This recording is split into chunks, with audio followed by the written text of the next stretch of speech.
to be me. No one can be compared to anyone else. Everyone has their own unique beauty and worth. A beautiful day began in Mini Minya. It looked like a great day to picnic, play in the dark, or do other fun things. But Mimi was bored. She did not feel like playing games that day, and she did not know what to do either. As she sat alone on the swings in the playground, she suddenly saw Ollie. Ollie was bouncing on the branches of the tree in the park, jumping from branch to branch and having a lot of fun. I wish I could jump from branch to branch like Ollie, thought Mimi, and quickly climbed the tree. Laughing, Ollie leaped to another branch, and Mimi followed him. They began to play joyfully in the tree while laughing. They jumped from branch to branch. When they got to one of the tree's lower branches, Ollie wrapped his long tail around the tree and hung upside down from the branch. It looked really funny. Mimi wanted to do the same thing. She jumped to the branch and ah! Mimi did not have such a long tail. Her fluffy little tail could not wrap around the branch, and she fell into the bushes under the tree. Are you all right, Mimi? Cried Ollie anxiously. I am fine, Ollie, said Mimi from the bushes. She stood up and looked sadly at Ollie, who was dangling by his tail on the tree. Why don't I have a long tail like you? She muttered. I wish I had a long tail, she said, and ran away. Poor Ollie stared after her, not realizing what had happened.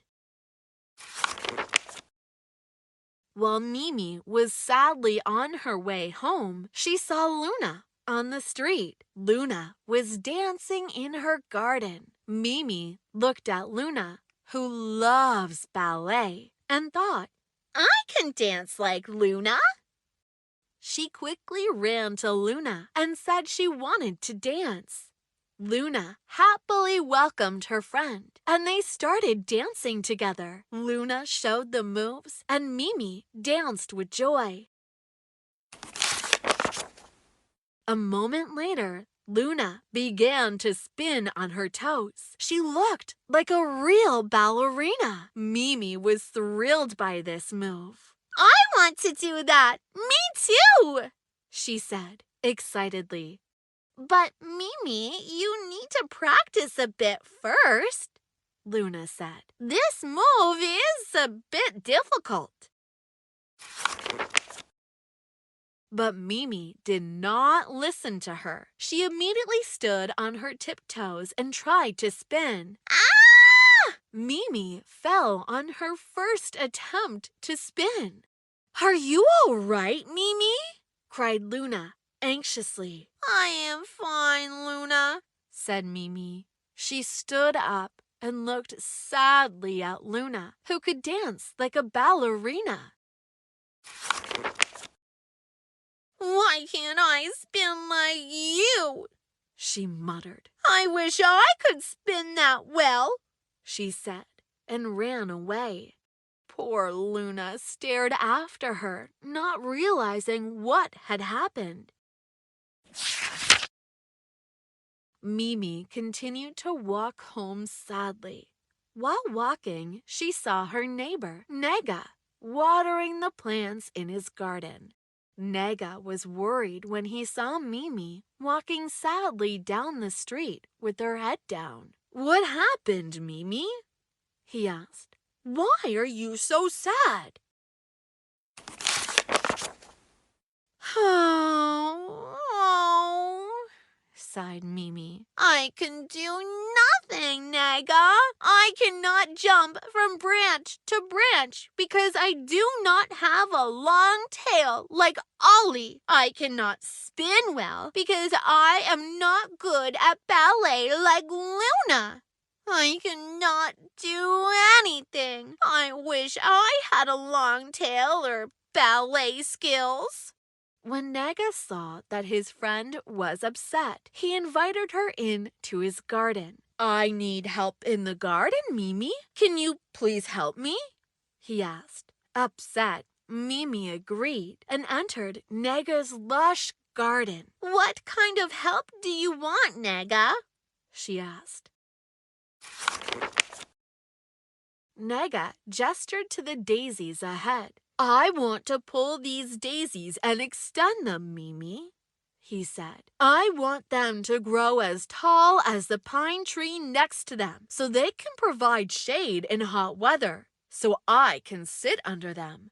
Mimi was shocked. Come on, Naga, she said. Can a daisy ever grow as tall as a pine tree? One is a daisy, the other is a pine tree.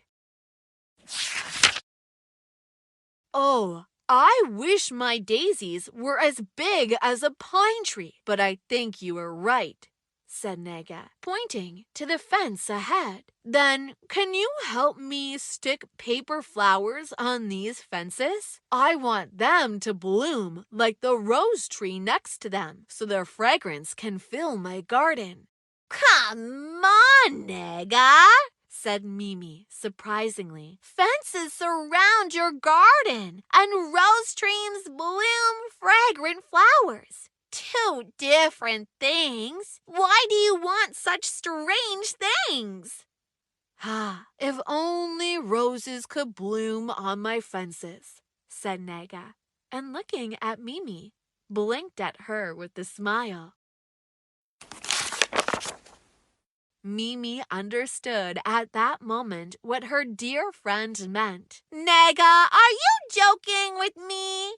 She said, smiling. No, Mimi, said Naga, smiling. I am not joking. I'm just helping you remember that a pine tree and a daisy, a fence and a rose tree are two different things. They are not the same. What they can do is different. And that's great. I need pine trees in my garden, as I do daisies. I love fences, as I do rose trees, Naga said. I think you are right, said Mimi. But I'd like to do something special too. You can already do it, Naga said, laughing. I have never seen anyone hop like you. Besides, I love the games you come up with. These things make you special. Mimi thought about what her friend said and smiled. I really can hop well, can't I? She said cheerfully. I can also make up really fun games. Mimi cheered up. Come on then, let's play a nice game, Naga. We can call Ollie and Luna too. What do you think? Naga loved the idea, and soon enough, they created a great game. When Ollie and Luna joined in, they laughed and had fun well into the evening. Mimi was very happy when she came home that evening. She wondered what other talent she had and fell asleep. She had a big smile on her face.